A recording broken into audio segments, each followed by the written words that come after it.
Okay, we are open.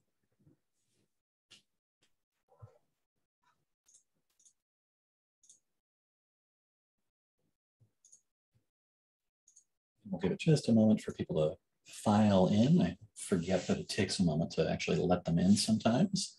For those of you joining us, welcome. Pardon me? Should I go ahead and share my screen? Oh, no, I need to introduce the session. I'm just waiting for, I should have opened it a minute before rather than right at 11, because it sometimes takes a minute for people to actually be allowed in, even though it's wide open right now. So I see people filing in, and I'll give it another 30 seconds.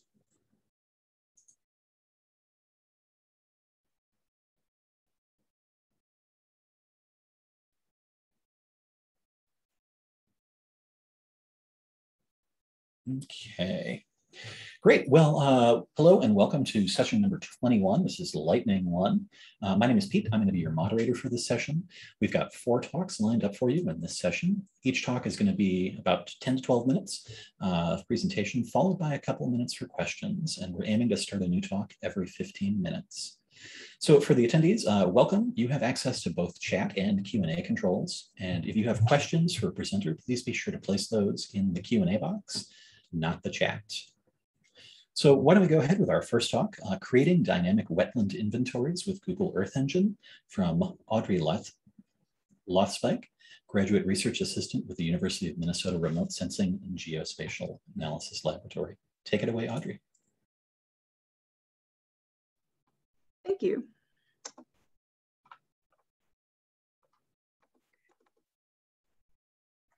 So I should be sharing my screen. All right. All good, yep. So good morning, everyone. My name is Audrey Lothspeich. I'm a current master's student at the University of Minnesota, and I'm studying under Dr. Joe Knight as part of the Remote Sensing and Geospatial Analysis Lab. And today I'm going to be talking about my master's thesis, which has been to create dynamic wetland maps with Landtrendr in Google Earth Engine on funding from the EPA. Okay. So my project can broadly be summarized as a dynamic wetlands inventory. But as many of you probably already know, we already have an inventory of all the wetlands in the state through the National Wetlands Inventory, part of which I'm showing here. And you can see that this data set is incredibly detailed spatially and in terms of classification information. But where it can lack is temporal detail. So the first National Wetlands Inventory for the state of Minnesota finished in the 1980s, and then the update didn't come until 30 years later. This update process itself took more than a decade to complete, which means that the National Wetlands Inventory is a snapshot in time that spends decades out of date, which really limits the effective use for a lot of different wetland management activities. So this is what my project plans to contribute: information about how wetlands in the National Wetlands Inventory change over time as a temporal complement to the existing wetlands inventory data. So specifically giving information on the water regime or detecting change. So I'm not identifying wetlands per se, just change. So my major research goal was to develop a way to characterize wetland change over time, specifically looking to identify key changes in surface water and vegetation from 1984 to 2020 using the Landtrendr algorithm in Google Earth Engine. To give a little more context on what Landtrendr is, the Landtrendr algorithm is a temporal segmentation algorithm, which means it divides a time series of pixel information into periods, basically change or no change. So if you imagine a set of satellite imagery over a location like we have at the top, you can look at how that location's pixel values change over time with a simple chart like the middle, but this is noisy and difficult to work with. So what can you do with just this list of values over time? And how do you know which of the changes shown in there are significant? So instead of working with this time series directly, Landtrendr will determine which years are key inflection points in the time series and describe what happens between those key years with a set of segments like we have at the bottom. And so it'll produce a chart like we have at the bottom for every 30-meter pixel across the state of Minnesota. So it gives us a ton of information on surface water dynamics over time. So the first step of this process was to identify what metric of surface water to track over time with Landtrendr. And there are many ways to do this, but after testing the performance of a few different metrics, I applied an algorithm published in Remote Sensing in 2017 by DeVries et al. Called the sub-pixel water fraction, which is basically a way to predict what % of a pixel is surface water using a self-trained random forest model. And I'll walk through briefly what that means. So I create a set of harmonized Landsat and Sentinel imagery at the 30-meter resolution within the spring each year from 1984 to 2020. Then I calculate that stack of spring imagery into a set of spectral indices, also at the 30-meter resolution, which becomes the training data for random forest. I also use that stack of spring imagery to calculate what's called the dynamic surface water extent, which is a USGS product that identifies surface water locations, and that becomes the predicted variable in the random forest model. So these two pieces get rescaled to a coarser 150-meter resolution to train the random forest model. And that trained model then gets applied back to the original stack of spring, Landsat, and Sentinel imagery, giving us the % of a 30-meter pixel that is surface water. So I know that diagram was a little dense, but the result of that process is data that looks like this to track each year, the % of a pixel covered with water. So this is Marsh Lake in western Minnesota, just in 2018. And you can see where it widens into a lake here is described as 100% water, but the edges and where it fans out into a marsh are somewhat less inundated. And this is a really useful metric to calculate from satellite imagery because it includes really small wetlands that are traditionally really difficult to see in 30-meter resolution imagery, like this one here, or those that have emergent vegetation, and so they're not obviously covered with surface water. So you can imagine that I produced a layer like this for the entire state of Minnesota with one for each year between 1984 and 2020, representing the median spring surface water condition of that year. So with that set of subpixel water fraction data over time, the next step was to investigate what Landtrendr parameters work best to segment and understand wetlands, because Landtrendr was originally developed by Robert Kennedy out of Oregon State to monitor forest plots over time. And it's actually still most often applied for studying that system. It's never been applied to understand surface water as far as I know. So these best settings for this new system had to be developed. And actually, Landtrendr has 8 separate parameters intended to describe the expected behavior of the system that you're modeling, because it doesn't fit in a set way for each pixel across the state. What it does is kind of more iterative, and I'll briefly walk through what it does on this kind of example time series. So broadly, first Landtrendr will fit a single line connecting the start to the finish. And it'll add breakpoints and new segments based on the greatest error until it reaches a maximum number of segments. These greatest error spots are shown with the arrows at the top here. It'll then start to cull segments based on, say, the angle of change not being different enough, or say if a slope of a segment was steeper than the maximum you allow, and that's the lower graph here. So pretty much every aspect of this process is controllable by parameter settings. So a major activity of this project after getting the time series together was iteratively testing different values of a parameter while holding the others constant to see how that affected Landtrendr's performance, specifically at omitting permanent and semi-permanent wetlands in the National Wetlands Inventory. So basically trying to minimize omission of known wetlands from the National Wetlands Inventory. But I'm pleased to report that after doing all that, my model is very accurate overall. So for an accuracy assessment, I took a set of 5,500 points across Minnesota and over time, and looked at an independent set of satellite imagery for them, designating whether or not they actually had surface water with some manual digitization. And then compared that digitization to my model's predictions for those points. So agreements are going to be tallied up on the diagonal in white, and mistakes are on the off diagonals. And what I want to point out here is that the overall accuracy is really high. Only 3% of points were misclassified. To look at the inundated class specifically, I get a producer's accuracy, which is a measure of omission, of about 81%, which is still considered really good for remote sensing applications. And these tend to be wetlands that are really small relative to the imagery, so they're difficult for that algorithm to see, or wetlands that are really temporarily inundated in time. For a user's accuracy, which is a measure of commission, it's even better at 89%.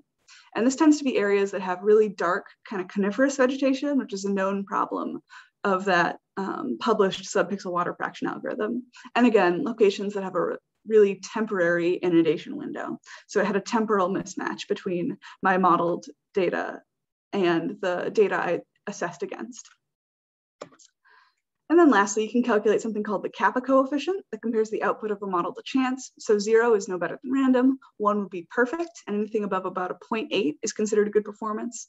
And I'm pleased to report that this model gets a 0.82, suggesting that it's generally accurate despite this kind of predominance of accurately predicted dry land points in my confusion matrix here.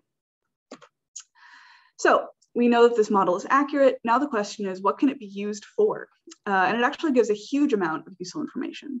So first off, it gives a defined set of years in which we know change occurred, which are our vertices, the directions and magnitudes of change in our segments, and then fitted values that describe the state of a wetland in a given year, taking out the noise or filling in gaps, which are our segment values at a given point in time. So lots of information, but it's actually very easy to summarize. And one way you can summarize it is spatially. So I can create really interesting rasters like this, showing how many years out of the past 35 a location has been inundated. So dark blue would be inundated every year, whereas cyan is inundated only once. And here I'm showing a waterfowl production area in western Minnesota. What I want to point out here is you can see that the core of these larger water bodies are inundated persistently, but they're ringed at the edges by cyan, so these less frequently inundated locations. So you can get sort of the maximum extent in a high precipitation year with those spots. You can also see that some of these basins are lighter overall, suggesting that they haven't always been there from 1984 to 2020, which is pretty cool. You can create similar summaries that give more explicit temporal information, like what year's location had surface water.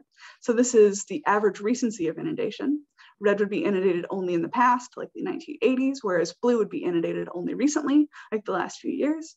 And this is the Minnesota River outside Cortland, Minnesota. And it's one of my favorite examples because you can actually see the river meandering into a new channel with this summary. So you can see at the outer edge of the river, it's carving, so it's been wetter more recently, whereas inner edges have filled in and are no longer inundated. And these summaries aren't just interesting to examine by themselves, they can be used for specific wetland management tasks. So one of them is monitoring for wetland restoration and loss. So just in this example, I have a wetland from northern Minnesota near Effie that according to my model only started having surface water in 1990. And if we look at historic NAPE imagery from 1988 for that location, we can actually see that it's dry. There's nothing here on this image. But if we show up a recent NAPE image from 2019, you can see it shows up just like the model predicted. And so since this model covers the last 35 years for the whole state, it can be used to create kind of a large scale understanding of wetland loss over time and under different policy conditions. There's also some indication that it can be used to identify changes in hydrologic regime for inventoried wetlands.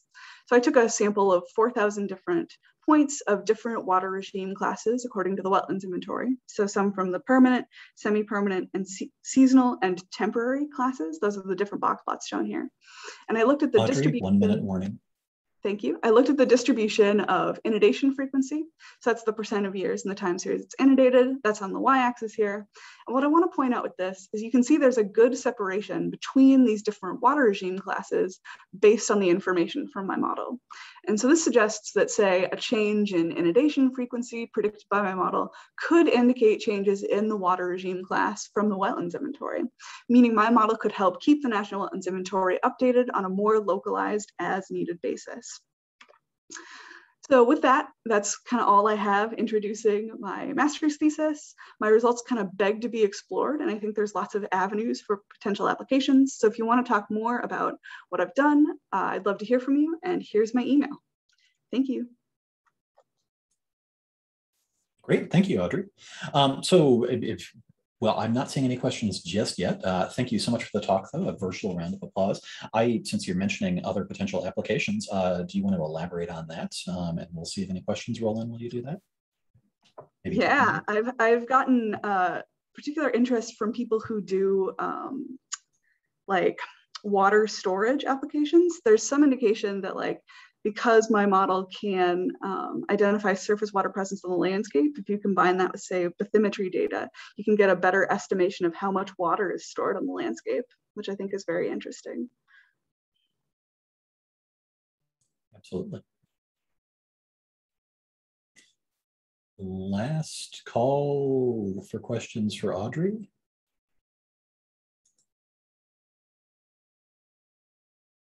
Seeing none. Well, Audrey, thank you so much. That was fantastic.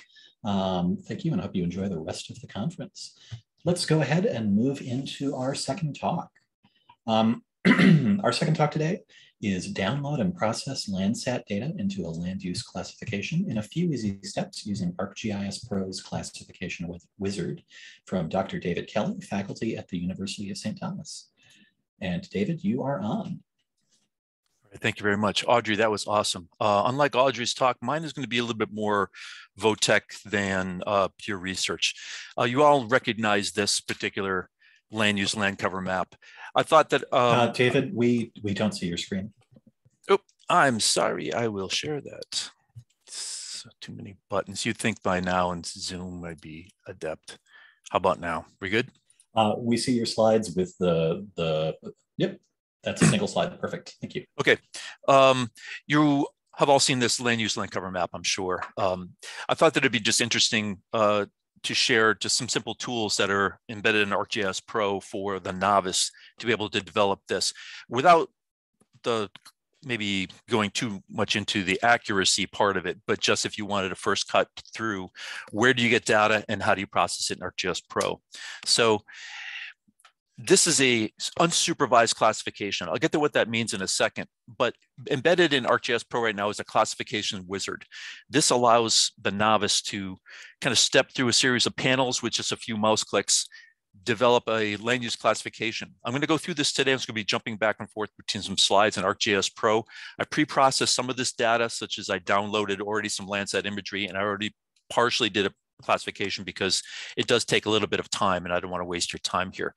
And then at the end, I'm going to end up with some indices that might have some specific use that are also very easy to use. So land use land cover.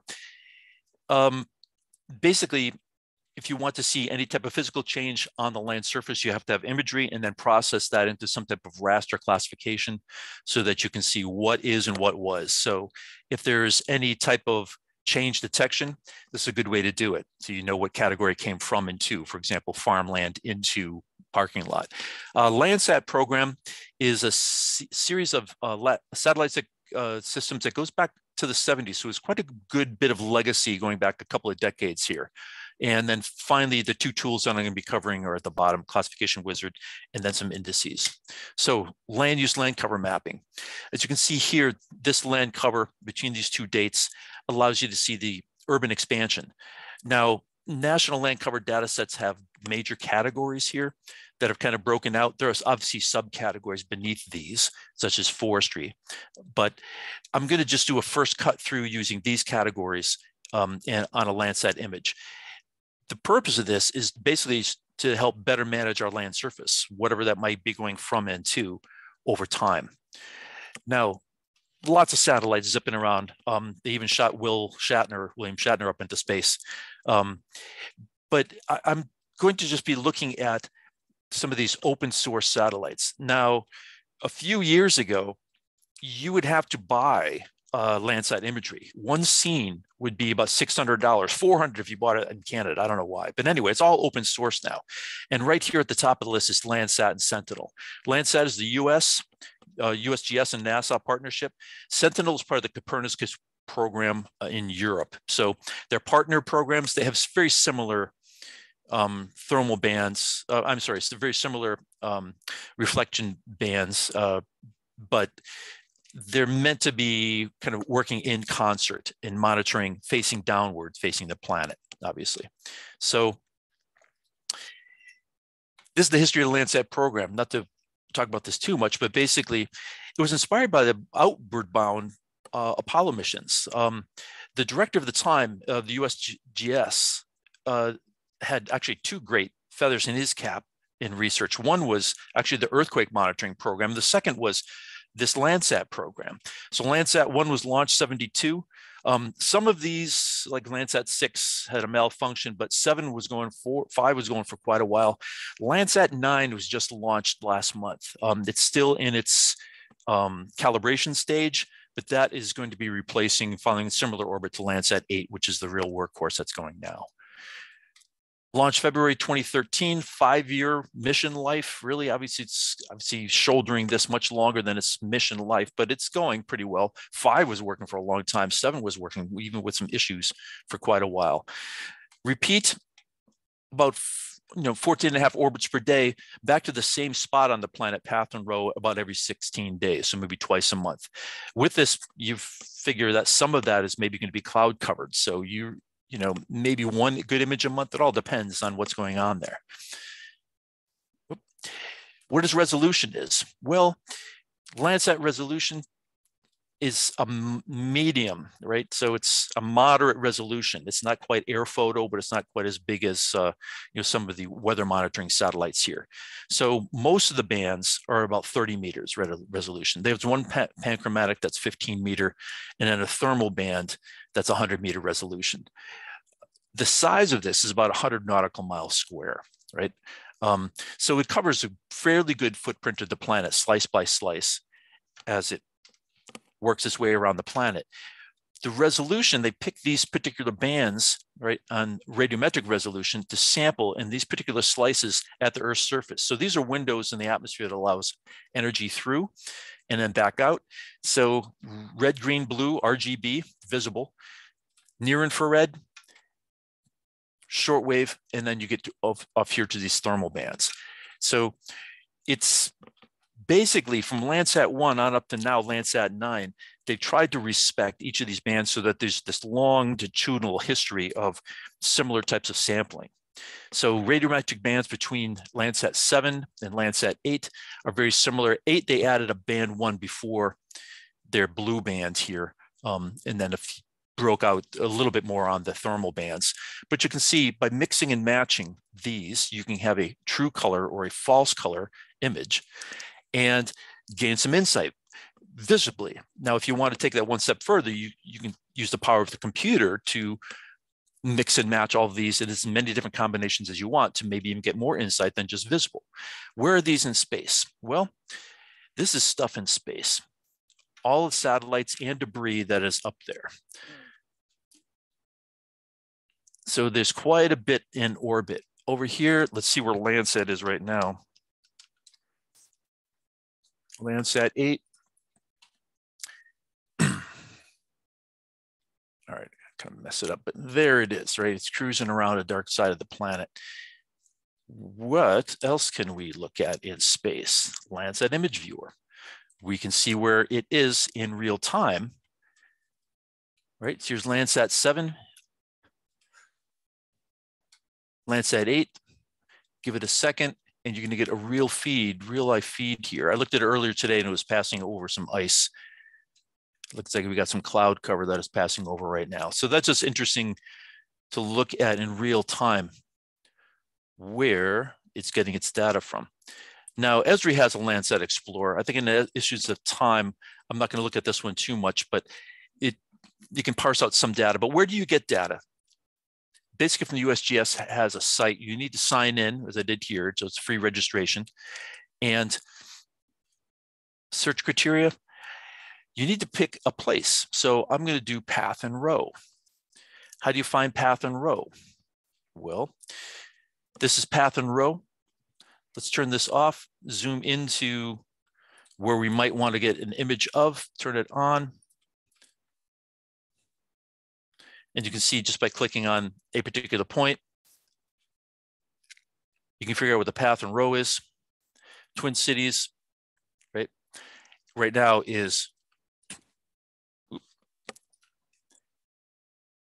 27 and 29. 27, 29, show. All right. Now, what can we get? Down here, I want cloud cover to be as minimal as possible. So I set it to 10%. I'm only going to accept scenes that have less than 10%.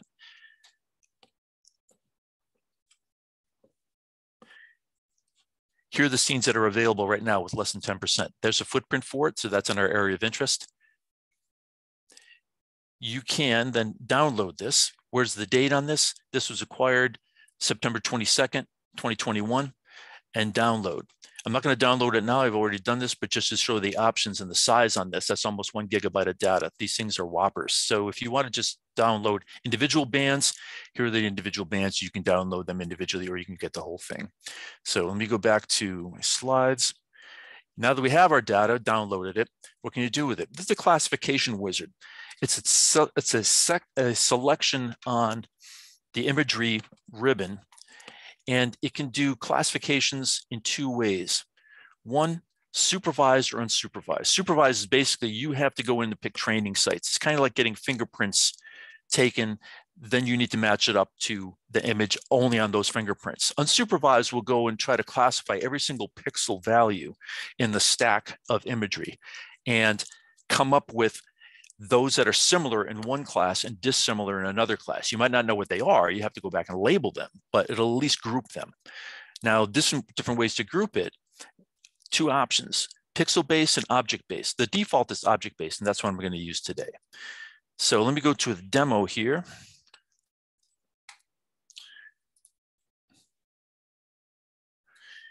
And these are the images, the bands that I downloaded and brought into the stack. So I downloaded them all, brought them in, and they all become individual images. And this is now in our infrared.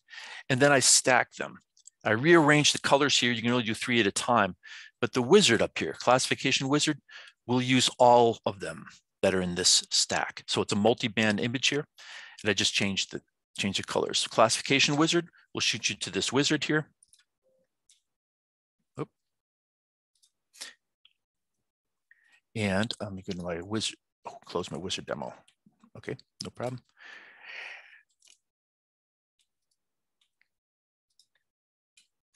I'm choosing unsupervised. I'm choosing object-based, which is the default as opposed to pixel-based.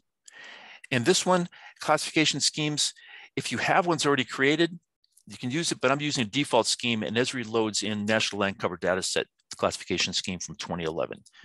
Next. David, just giving you a 1-minute warning. Okay, I will wrap it up. All right. Pass by segmentation. The only thing you need to change here is maximum number of classes. The default is 5.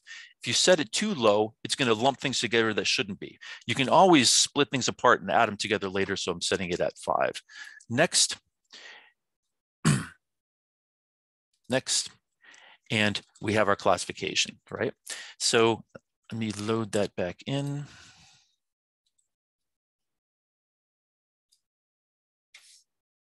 There's our classification.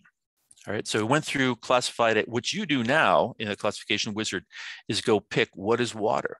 So you can zoom in, something that you know there's water, use this little assign tool, click on it, and it assigned a water category. As you start working your way through here, your classification will change over here and combine any 2 things that are water, right? And you can go by pixel, and start assigning these. And next thing you know, David, I'm sorry to interrupt again. You are at time. However, we haven't had any questions roll in, so I'll give you another minute and stop. All right, I will wrap it up. All right. Okay.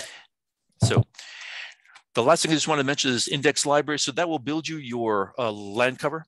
Another thing that you could do here, if you wanted to, with a stacked image, is go up here to imagery.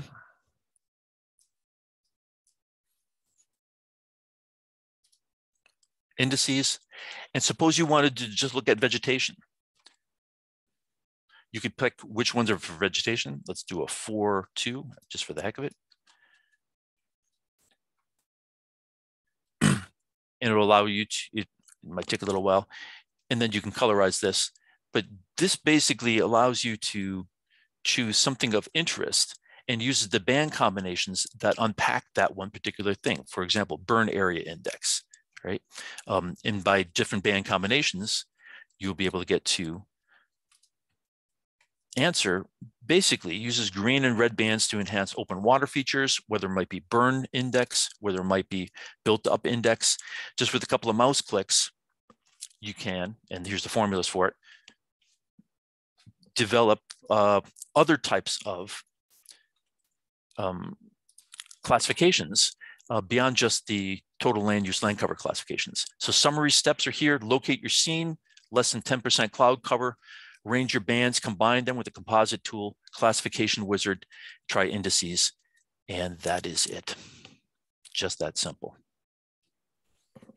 Thank you, David. Is anything really ever that simple with ArcGIS Pro? Maybe. Absolutely not. Absolutely not always, but you know they're working on it. 2.8 is, I think, pretty good. So one very quick question before we transition to our next speaker. Are there comparable tools outside of ArcGIS Pro you would suggest looking at if somebody wanted to leverage that satellite data but does not have access to ArcGIS Pro? Well, QGIS can do it. I find QGIS unsupervised classification a little easier to use than their supervised classification. But if people were interested, let me just share my screen one last time. This one, Esri Landsat Explorer, does use Landsat imagery and has built-in functionality to, let me put this up, to take a look at, for example, what is important. Is it agriculture? You can get natural color, color infrared. There's also time slider for multiple imagery. You can set, again, cloud filters here and play with this just through a web browser, right? You can even export that, save it, or share it. Wonderful. And there's some tutorials here too. Could you do me a favor and put that link in the chat to the entire audience? We do need to transition to the next speaker, unfortunately. This one here? But yes, please. All right, will do. Let me stop sharing. You could stop your share. Thank you so much, I will. David. Thank you for apologies for having to cut you off there. Thank you. worries. And a virtual round of applause for David. Next up for our third speaker, what is the U.S. National Grid with Randy Knippel, GIS Manager with Dakota County. And take it away, Randy. Thank you. You can hear me, see my screen okay? Yes, we can. Okay, excellent. Okay, what is the U.S. National Grid? My name is Randy Knippel. I'm the GIS Manager at Dakota County, but I'm also representing the Minnesota Geospatial Advisory Council Emergency Preparedness Committee. That's the MGAC EPC. I've been associated with that committee for a number of years, and we have been talking about the U.S. National Grid for quite a while, along with a number of other topics. So what is the U.S. National Grid? Well, here's an example: 15 Tango Victor Kilo 89134 64387. Ooh, numbers and letters together at the same time. And was that the phonetic alphabet? That's scary too. Kind of sounds like military jargon. Well, in fact, it is the military grid referencing system. The U.S. National Grid is nothing more than a civilian implementation of the military grid referencing system, which has been around since World War II. It's taught to all military recruits. It's used by all branches of the military today, including all NATO forces as well. So I want you to think about the parallels between military operations and emergency management and disaster response operations. There's certainly a lot of similarities. And the reality is this is nothing more than a convenient notation for UTM coordinates. So that means that something that is easy to use by military recruits is actually grounded in solid mapping technology, using projected coordinates so that we know that distances that are measured on the ground and on maps are going to be very similar. So I want you to think about that. Well, let's explore this a little further. If we look at the U.S. National Grid coordinate format, there's the one that I just gave you, and those are the corresponding UTM coordinates at the bottom. If we just break that down, the first 3 digits are the grid zone. The next 2 characters is the 100,000 meter grid square. And then we have an X and Y, or northing and easting, right and up coordinates. And so we're just using the portion of the UTM coordinates at the 10,000 meter location and down. So it's always going to be an even number of digits in X and Y. And we only have to worry about measuring things within that 10,000 meters. So the last 5 or 10 characters, 5 digits in X and 5 digits in Y, are always going to be meters between 0 and 999,000. Well, the U.S. National Grid and Military Grid Referencing System gives us some additional capabilities using this notation. If we we can represent the precision of our location by altering the number of digits that we're actually using. So if we're using 5 digits in X and Y, that represents 1 meter of precision, essentially a 1 meter square on the ground. If we use 4 digits in X and Y, now we're talking about a 10 meter square. 6 digits together is a 100 meter square, 4 digits is a 1,000 meter square. Since we know that we're always talking about an even number of digits in X and Y, when we see a certain number of digits, it'll be an even number of digits, and we split it in half into X and Y, and it's always referencing the lower left corner of an even UTM coordinate location.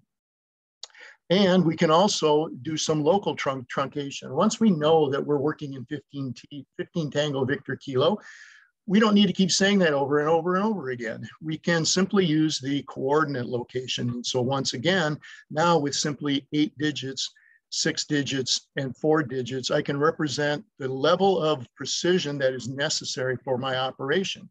So think about it in terms of trying to bring a helicopter into a landing zone. If I just use the coordinates, once we know and can assume our local area of operation, we can use the coordinates and 891-643 to get a helicopter to the football field. That's close enough. They're going to be able to find it using those coordinates. It's only 6 digits. The chance of having any misinterpretation of that is very slim. Well, what about alternatives? Well, we already looked at UTM coordinates. There's 16 characters to be able to say that properly. You want to think about this in terms of radio communications as well. But there is no provision for precision. We always have to use the full coordinate precision and all of the digits that represent that coordinate location. Well, what about local coordinate systems, state plane, county coordinates? The issue here is that when we start talking about mutual aid, these coordinate systems really don't extend beyond certain limits. And when we talk about national disasters, of course, we've got different coordinate systems for different states. And in Minnesota, every county has its own county coordinate system. So that doesn't work very well. What about latitude, longitude? Well, we can express latitude, longitude in multiple formats: degrees, minutes, seconds, degrees, minutes, decimal minutes, degrees, decimal degrees. And if we want to communicate this over a radio, we have to make sure that we say it properly.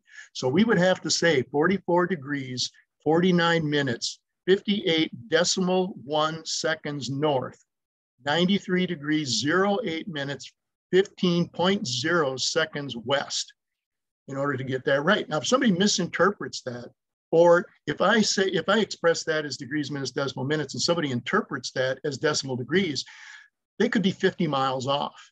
So there's much greater chance for those kinds of locations to be misinterpreted.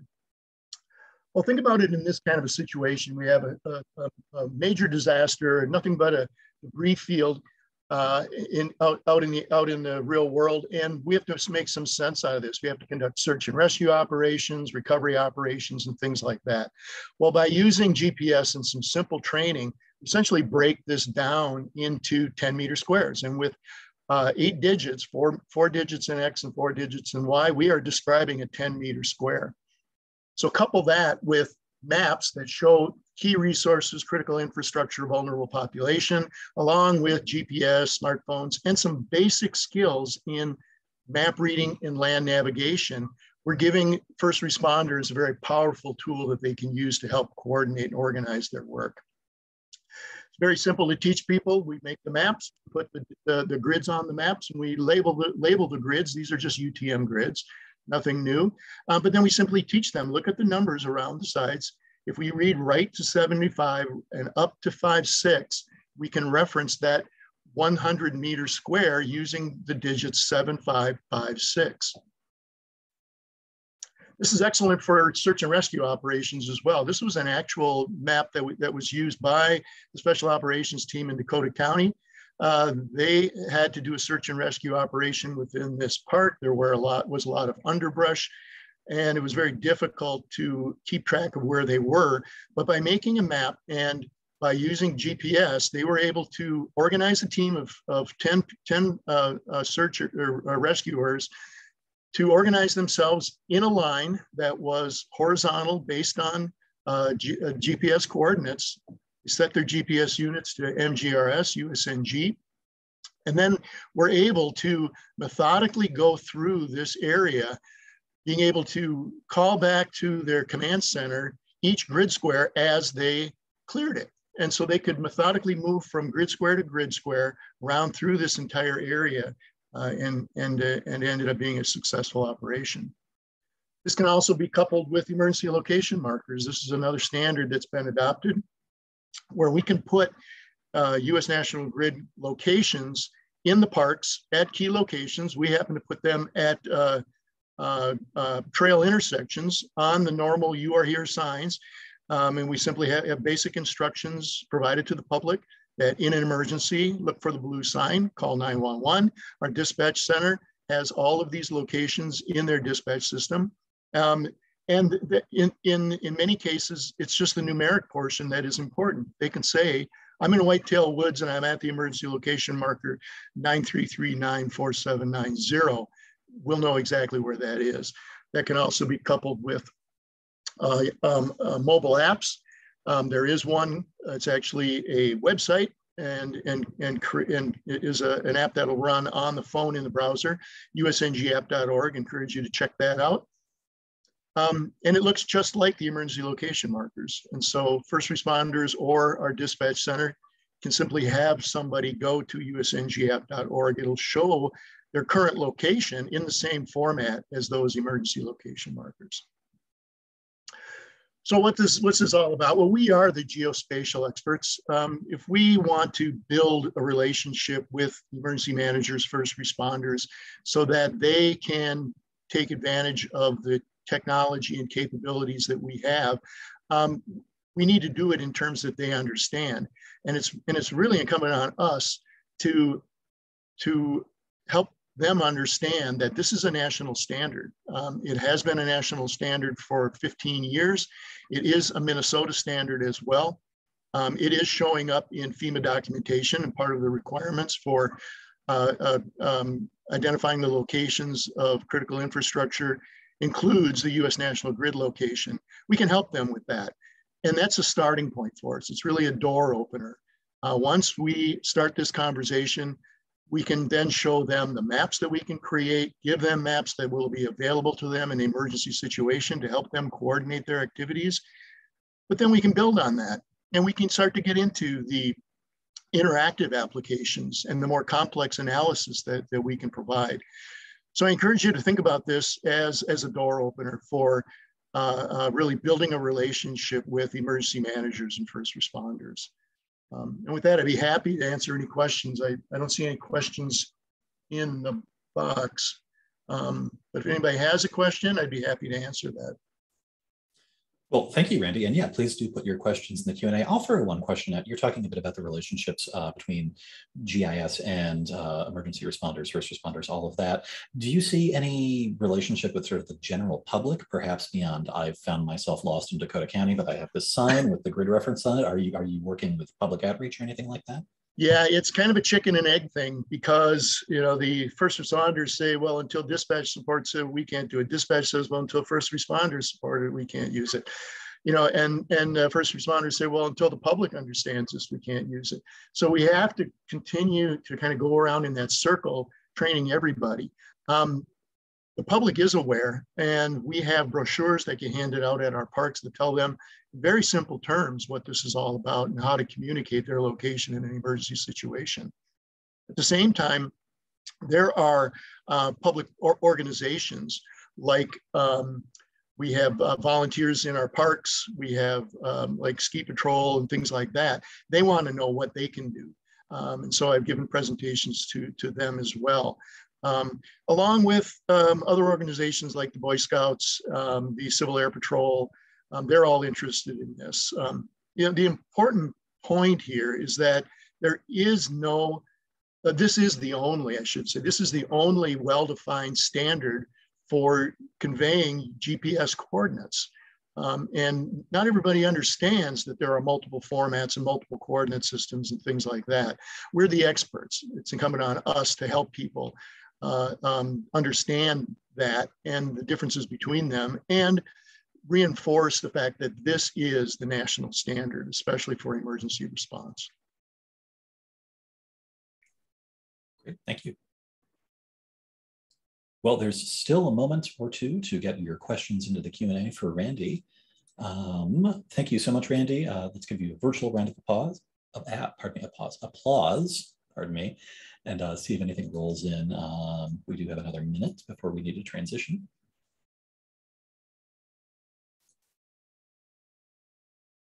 But seeing nothing. I could have burned up an extra minute. Yeah, I'm sorry, I'm being inconsistent with all of you today. Oh, no, that's fine. No, thank you very much for this virtual round of applause. And why don't we go ahead and transition to our next speaker and final speaker, I should add as well. For our last talk, we have Not to Gossip, but Did You Hear? From Corey Richter, GIS Manager with the City of Blaine, who uses the pronouns she, her, they, them. And take it away, Corey. Thank you, Pete. Yeah, so everybody take a breath. We're going to be moving on from very serious talks and technical talks to something not so serious. Pete, sorry, Corey, slide share if you want to start that. Getting there, just a moment. Oh, okay. I just have one question for you. So we'll have a little audience participation in this. Would you rather they put it in the Q&A or the chat? I think it'll be easier probably for you to monitor the chat than the Q&A. So I would suggest, yeah, audience, please go with the chat for this one. All right. So here we go.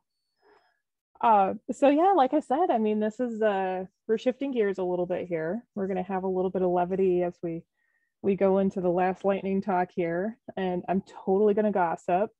So tell people, share. I do believe this might be my second shortest abstract I've ever submitted to GIS LAS. So kudos to you guys to putting it up here. And if we can get there we go. So most of the time when I do these talks, I hate to disappoint. I was told I couldn't do any magic with explosives or things like that because I'm home alone, and there weren't going to be enough people around with fire extinguishers. So those sorts of big pyrotechnics and magic tricks will have to wait till the next time when we're all in person. But in the meantime, I just found you really nice, Jiffy, to say magic. You know, let's enjoy the magic of what we're doing right now. So this really is about like picking good names. And this comes from the idea that a good name is not going to change your content. Like a good name's not going to carry a poor presentation, a poor product, any of those things forward. But when you have a good name and a good product, a good outcome, a good presentation, that forms a really strong combination in people's minds. That becomes a very memorable thing. And this is where I'm going to ask for some audience participation. So I hope people will take me up on this. Think of different presentation names that you've heard over time or great report names and just like throw those in the chat. Because I'm curious, like if you have any of those really good associations from past conferences, from workshops, any of those things. So we already got one, 5 times faster spatial drawing with this one weird trick. I like it. See that part right there, this one weird trick. That was probably the hook that was like, hey, you know, okay. So what's in this presentation? What can we see? I know there's other people that have some. All right, still waiting. All right, folks, let's jump in, put some names in.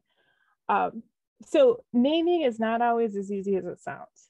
And that's often kind of like that part where some of us will sit down and it's the really fiddly kind of putsy thing that we do toward the end. Because sometimes we just want to convey something a little different than just like the word for word, you know, this is what my presentation is. I mean, think about, would you have sat through this presentation if it had been like, I'm going to show you how to use a visual dictionary? Probably not. You probably would have like dipped out right after Randy doing the there we go, not to gossip, but did you hear that got me here. But a lot of people probably would have dipped out right after Randy talked about US National Grid if it was like, I'm going to talk about visual dictionaries.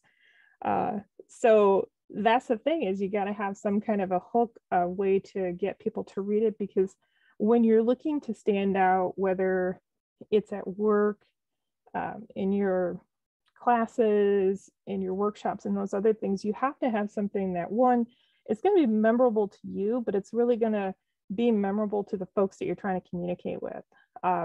Being in the position that I am, with being at the GIS manager and kind of, you know, in this somewhat I'm trying to evangelize GIS across our organization. And in fact, I've already gone through 2 title changes this year.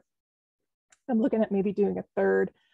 Creative instigation, that's one I'm kind of thinking of. So I think that would be really nice on my business card to say creative instigator, because I think that has a tendency to convey a little bit more of what I do versus just be the GIS manager. So let's see, no more takers in the chat here. So one of my tricks is actually using the visual dictionary. Not as good as like Webster's or anything like that. There's not as much information in there, but I do like the visual dictionary, just because, one, is something that's a little distracting. I can kind of go in and fiddle around with things and play with different words. So now let's see how many other folks in the chat we can get to participate here. So give me some words that we want to pop into the visual dictionary. And I've never been gossip. I like it. I've never been great with all of my knowing the difference between adjectives, adverbs, nouns, and those sorts of things. But what I love about this is this has been a way to do some fun kind of brainstorming when you go into it and you think about, okay, what are associations that we have here? And for me, I'm a very visual person, so this makes some of this much more, I don't know, it sticks with me so much better when I'm using the visual dictionary. It is not as good as Webster's, like I said, because it doesn't have all of the words in it. Like if we tried to put in cartography or we tried to do things like that, we're not going to get any answers there. It's not going to know it. But what's cool is we have all these little guides here. So real quickly you can be like, oh, okay, so we put in amazing, we go to impressive, but then unimpressive, we can see that is an opposing word to that. So we have of course, all of our definitions and everything else that come up with it. Let's see, stellar is another one.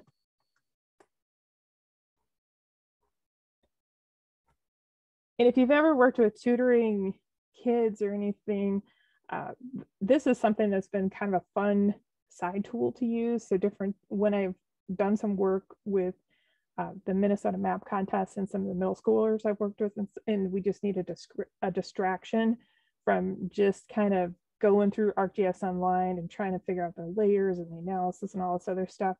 This is the sort of thing that we'll pull out and be like, all right, let's go look in the visual dictionary for a little while. And it's actually a really nice fiddly little thing that you can pull up and go through.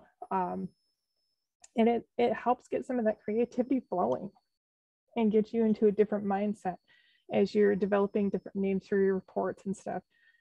So like one of the things I'm working on right now is trying to find some good names for what our strategic plan is going to be, because honestly, the thing is we have an overarching organizational strategic plan, and it's a pretty good plan. And I'm saying that not because I'm worried about my employer seeing the video recording of this, but it's overall with the plan, the way that they have it set forward, it's got room to grow. It's got good groundwork to take it to a next step as far as growth of the organization. But when I go to do the geospatial strategic plan, and this kind of goes back to some thoughts that were shared yesterday with one of the other panelists that I had the pleasure of meeting, is they talked about how GIS is more than just making maps. So there's a lot of ways that we need to look at renaming things or using different words to convey that so people aren't getting caught up in just the fact that it's always maps, maps, maps. Big part of what we do, but we also do a lot with data and analysis and other things to assist our organizations, do our own personal research and that. So with our strategic plan, I'm looking at something a little flashier than just saying, you know, GIS strategic plan. We're trying to figure out if it's going to be, maybe it's going to be a 3-year strategy for information intelligence, you know, or something like that. So that's one that I'm working on right now, trying to figure out the name for it. All right. So this is really the big secret. I've been a member of the Minnesota Bartenders Guild for quite a few years, and so is my partner. And that has been a very interesting ride being part of the guild, because when you want to start talking about how folks get into naming things, bartenders, man, they have a knack for getting into naming things. You know, every time you pick up a menu, there's always something there. So I totally have picked their brains and have gone into kind of their little secrets and stuff there, how they use it to use good names to make good associations with good products, because ultimately they're trying to sell something, and they're trying to sell something and make it successful. They could have a fantastic drink, but if the name looks terrible on the menu, nobody's going to order it, because nobody's going to want to order something that, you know, gives them bad associations. Just the same as folks want to make sure that, you know, if you have a really great name, you have a really great product behind that. So a couple things up here. The biggest one I can say is avoid the inside jokes. The inside jokes, those are ones that'll usually fall flat or really get lost on an audience, especially when we're trying to hit a bigger audience like this. You really have to take that, decide when you're doing your naming, if you're going to be going like I do most of the time. Like I tend to go on the side of like whimsy and a little bit of comedy and some fun versus something with a little more you know, gravitas. Like it sounds just so much more academic and everything else. I end up on the side where I'm a little more comfortable with that. Pronounceable is always great, and do make sure it's culturally appropriate. I've been to a few conferences where some not so culturally appropriate names. So do know your audience. Corey, giving you a 1-minute warning. Gotcha. Thanks, Pete. Being straightforward, that sort of thing is always fun, and making sure that you're getting a clear concept. And so my favorite company that I've ever worked with and have had the pleasure of going to some of their events is Death & Company. They have multiple locations across the US. This is kind of their little guide that they use for naming drinks and using names within their menus. So the movie nod, some people maybe remember a few years ago, I did a presentation on automated vehicle locating, but the title of it was, I Know Where You Were Last Summer. The nostalgia trip, the scholarly reference, you know, the A side of the record, so our hits and stuff, the B side, those obscure things. I tend to stay away from the one-hit wonders because those don't always resonate with a lot of people. You know, a genus. So if we think of like genus, species, variety, and that sort of thing. So if you have a string of presentations, you can actually string the names together, or you can string the names of the products together, or the names of the reports together by using this idea of a genus, species, variety. And then of course that name drop to heroes and those other folks here. So that's it. So this is where I have my little class participation part. If there is anybody that they want to share a name or another presentation or something, a report name or a presentation name that they really have liked, that really grabbed them. So As the audience is hopefully sharing that, I will say, not a question, but we had an anonymous attendee say, good tips. When I see an interesting title, I'm definitely more inclined to learn more about said poster/report/story. And I will say, while I cannot remember all of the talk names I've seen from you over the years, I always think at the conference, I'm going to remember that. So you have a knack for it. So thank you. We are pretty much at time with about 10 seconds left. So thank you so much, Corey. Virtual round of applause for Corey. Adam in the chat says beer, dragons, and maps. Oh yeah, that was when I said liking beer and old maps doesn't make me a hipster. That was a lightning talk on dragons and maps.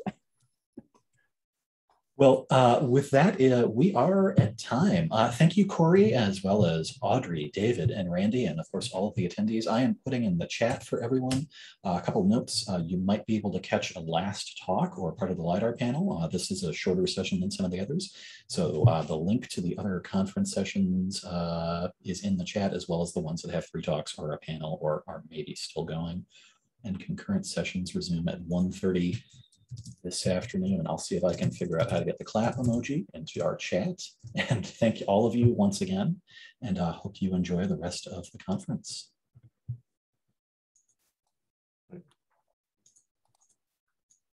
Take care, everybody. Bye. Thank you all.